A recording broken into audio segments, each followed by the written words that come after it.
مگر نتیجوں کو اللہ کے حوالے کر دیں۔ اب آئیے آخری کہ پیارے نبی صلی اللہ علیہ وسلم اور صحابہ کرام نے اللہ پر کیسے بھروسہ کیا۔ مسلم کی حدیث ہے، جابر رضی اللہ تعالیٰ راوی ہے، پیارے نبی صلی اللہ علیہ وسلم اور صحابہ کرام غزوہ ذات الرقاع سے واپس ہو رہے تھے۔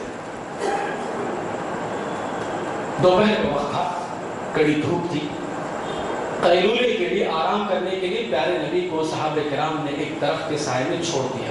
درخت دور دور تھے، پھیل کے سامنے اللہ کے نبی صلی اللہ علیہ وسلم نے اپنی تلوار کو درخت سے لٹکایا اور درخت کے سائے میں آرام کرنے لگے۔ آنے والا آتا ہے، دکھتا ہے کہ تنہا ہے، ہمیشہ جنگ نثاروں کے درمیان موجود رہتے ہی قتل کرنے کا موقع نہیں ملتا، حملہ کرنے کا۔ اب تنے تنہا ہیں، اکیلے سو رہے ہیں، اب موقع ہے حملہ کرنے کا۔ درخت سے لٹکنے والی تلوار کو اپنے ہاتھ میں لیتا ہے، پیارے نبی کو جگاتا ہے اور پوچھتا ہے اتخافنی، کیا تم مجھ سے ڈرتے نہیں؟ قال اللہ، پیارے نبی صلی اللہ علیہ وسلم کی آنکھ کھلتی ہے، دیکھتے ہیں کہ وہ کھڑا ہے، ہاتھ میں تلوار ہے۔ کہا اس سے تو کھڑا ضرور ہے، میں لیٹا ضرور ہوں، تو جو کھڑا ہے اوپر والے نے تجھے کھڑا کیا ہے تبھی تو کھڑا ہے، تو خود کھڑا ہونے کا مالک نہیں تو میں تجھ سے ڈروں کیسے؟ قال لا، میں تجھ سے نہیں ڈرتا۔ پھر اس نے دوسرا سوال کیا من یمنعک منی، اچھا ڈرتے نہیں تو یہ بتائیے کہ اس تلوار کی کاٹ سے آپ کو کون بچائے گا؟ یہاں پیارے نبی کے توکل کا امتحان ہو رہا ہے۔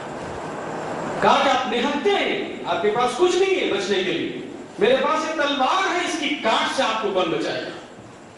پیارے نبی صلی اللہ علیہ وسلم پورے کانفیڈنس کے ساتھ اپنی ذات کو، اپنی موت و حیات کو اللہ کے حوالے کرتے ہوئے فرماتے ہیں تیری تلوار کی کاٹ سے مجھے اللہ بچائے گا۔ یہ کہنا تھا، اس کے دل پر ایسا ریاکشن ہوتا ہے کہ بدن تھرانے لگتا ہے، کانپنے لگتا ہے۔ فسقط السيف من يدي، تلوار اس کے ہاتھ سے چھوٹ کر نیچے گر جاتی ہے۔ پہاڑوں کو نیچے گرانے والا کیا مشکل ہے اس کے لیے کہ تلوار کو اس کے ہاتھ سے نیچے گرا دے، تلوار اس کے ہاتھ سے چھوٹ کر نیچے گر جاتی ہے۔ پیارے نبی صلی اللہ علیہ وسلم اس تلوار کو اپنے ہاتھ میں پکڑتے ہیں، پوچھے میں یمنعک منی، بتا تجھے کون بچائے گا؟ اللہ کو مانتا تو نہیں تھا۔ کہا کن خیر آخذ، اے اللہ کے نبی آپ تلوار کو جو پکڑے ہیں اچھا انتقام لینے والے ہو جائیں۔ پیارے نبی صلی اللہ علیہ وسلم نے کہا قال اتشهد ان لا الہ الا اللہ وانی رسول اللہ، اے میری گردن کو کاٹنے کے ارادے سے آنے والے، میں تیری گردن کو جہنم سے آزاد کرنا چاہتا ہوں۔ اس کے لیے ایک شرط ہے، کیا تو گواہی دے گا کہ اللہ کے سوا کوئی معبود برحق نہیں اور میں محمد اللہ کا رسول ہوں؟ سبحان اللہ۔ اس نے کہا قال اللہ، میں کلمہ پڑھنے والا نہیں، میں گواہی دینے والا نہیں ہوں، ہاں ضرور یہ وعدہ کرتا ہوں کہ آپ کے خلاف نہیں لڑوں گا، آپ کے خلاف لڑنے والی جماعت کا ساتھ نہیں دوں گا۔ فخلا سبیلہ، ظالم سے لیا ظلم کا بدلہ نہ کسی وقت، ظالم سے لیا ظلم کا بدلہ نہ کسی وقت، مارا بھی تو اخلاق کی تلوار سے مارا۔ فخلا سبیلہ، اس کو اس کے راستے پہ چھوڑ دیا، معاف کر دیا۔ وہ اپنی قوم میں جاتا ہے، جا کے کہتا ہے جئتکم من عند خیر الناس، لوگوں دنیا میں انسان تو بہت ہیں، دنیا میں لوگ تو بہت ہیں، مگر محمد عربی جیسا آدمی میں نے نہیں دیکھا، بہترین آدمی سے میں ملاقات کر جا رہا ہوں۔ چند دنوں کے بعد وہ مسلمان ہوتا ہے، قوم کے لوگ بھی مسلمان ہوتے ہیں۔ اس واقعے میں بہت سارے پوائنٹس ہیں، دہشت گردی کا جواب بھی ہے، کئی چیزیں جو کہ موضوع سے متعلق جو پوائنٹ ہے وہ مجھے واضح کرنی ہے کہ اس نے جو پوچھا تھا کہ من یمنعک منی یا محمد، اے محمد عربی آپ کو میری اس تلوار کی کاٹ سے کون بچائے گا؟ یہاں توکل کا امتحان تھا، اور پیارے نبی صلی اللہ علیہ وسلم نے ایسے سچویشن میں جب کہ بچنے کا کوئی ذریعہ اور وسیلہ نہیں تھا، ایسے میں اپنے آپ کو اللہ کے حوالے کر دیا۔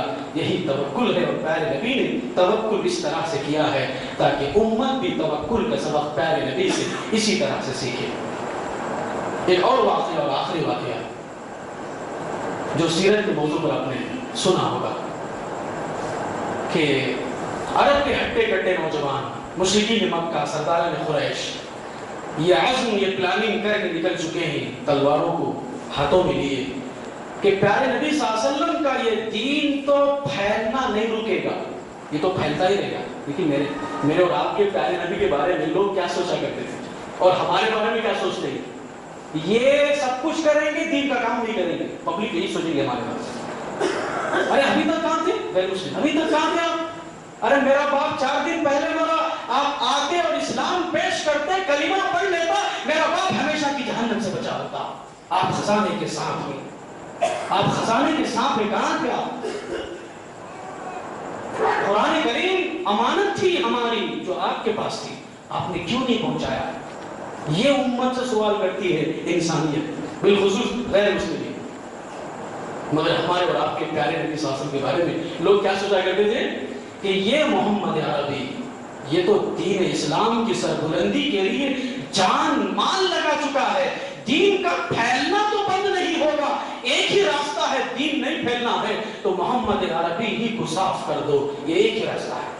یہ مقصد لے کر نکل چکے ہیں اور اللہ تعالیٰ نے کیسے بچایا وہ سب آپ جانتے ہیں۔ مگر غار ثور کا صرف اس واقعے کی طرف اشارہ مقصود ہے جو توکل سے تعلق رکھتا ہے۔ عرب کے ہٹے کٹے نوجوانوں کو اللہ تعالیٰ وہاں بھیجتا ہے جہاں یہ دونوں غار میں چھپے تھے۔ سوچنے کی بات ہے، اللہ وہاں کہیں کو بھیجا؟ دوسرے راستے پہ لگانے میں تھا۔ وہاں کیوں بھیجا جہاں یہ دونوں چھپے تھے جن کی تلاش میں یہ لوگ نکلے تھے؟ اللہ تعالیٰ اس راستے پہ لگائے بغیر کسی اور راستے پہ لگانا تھا۔ یہ دوسرا پوائنٹ ہے اگرچہ کہ مگر توحید سے جو تعلق ہے تو مزہ ضروری ہے کہ پھر غار ثور میں دونوں چھپے تھے تو اللہ تعالیٰ غار ثور کا راستہ بتائے بغیر کوئی اور راستہ بتا کے لگا سکتا تھا، مگر اللہ نے ایسا نہیں کیا۔ اس لیے راستہ بتایا جاؤ وہاں دونوں چھپے جا کے پکڑو، اس لیے بتایا کہ تم مارنے کا ارادہ کر کے نکلے ہو اور میں بچانے کا عزم رکھتا ہوں۔ سبحان اللہ، اللہ نے وہی بھیجا جہاں یہ دونوں چھپے تھے۔ اب غار کے اتنے قریب پہنچ چکے، غار کے پاس وہ لوگ اتنے قریب پہنچ چکے تھے ان دونوں سے کہ صدیق اکبر کا گھبرانا بھی اپنی ذات کے لیے نہیں تھا، پیارے نبی کی محبت میں تھا۔ صدیق اکبر فرماتے ہیں لو نظر احدهم بقدمنا لابصرنا، اے اللہ کے نبی ذرا سر اٹھائیے۔ مشرکین مکہ عرب کے ہٹے کٹے نوجوان دیکھیے اتنے قریب پہنچ چکے ہیں کہ اگر ان میں سے کوئی اپنے پاؤں کی طرف دیکھ لیا ہم نظر آ جائیں گے، اتنے قریب پہنچ چکے ہیں۔ پیارے نبی صلی اللہ علیہ وسلم نے صدیق کو توکل کا سبق دیتے ہوئے کہا یا ابا بکر ما ظنک باثنین اللہ ثالثہما، اے ابو بکر آپ کا کیا خیال ہے ہم دونوں کے بارے میں جن دونوں کو بچانے والا تیسرا اللہ ہے، اس اللہ کے بارے میں صدیق بتا تیرا کیا خیال ہے؟ دشمن گرچے کے قریب پہنچ چکے ہیں صدیق، مگر یہ تو بتا کہ اللہ ہم کو بچانے والا ہے تو دشمن قریب پہنچ کر بھی ہمارا کیا بگاڑ سکتا ہے؟ یہ ہے توکل۔ لا تحزن، صدیق گھبراؤ نہیں، ان اللہ معنا، بے شک اللہ ہمارے ساتھ ہے۔ یہ توکل کا نتیجہ کیا نکلا؟ فأنزل الله سكينته عليه وأيده بجنود لم تروها وجعل كلمة الذين كفروا السفلى وكلمة الله هي العليا والله عزيز حكيم۔ اللہ تعالیٰ نے دونوں کے اوپر سکینت کو نازل کر دیا، ایسا دونوں کے دلوں میں سکون اور اطمینان نازل ہو گیا کہ دشمن کا ٹینشن ہی نہیں رہا کہ کوئی ہمارا پیچھا بھی کر رہا ہے، یہ تصور ہی دلوں سے نکل گیا۔ یہ ہے سکینت۔ اللہ ہم کو سکینت جیسی دولت سے مالا مال فرمائے، اور اللہ نے ایسی فوجوں کے ذریعے سے مدد کیا جن فوجوں کو تم نہیں دیکھ سکتے۔ فرشتوں کو اللہ نے ان کے اور ان دونوں کے درمیان کھڑا کر دیا، جس کی وجہ سے مشرکین مکہ سرداران قریش ان دونوں کو دیکھ نہیں پاتے تھے۔ ایسی فوجوں کے ذریعے سے اللہ نے مدد کیا جن کو تم نہیں دیکھ سکتے۔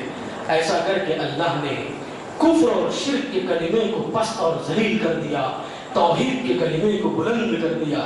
اللہ ایسا کر سکتا ہے، وہ غالب ہے، اور اس کے غلبے میں حماقت نہیں، حکمت ہے، حکیم ہے۔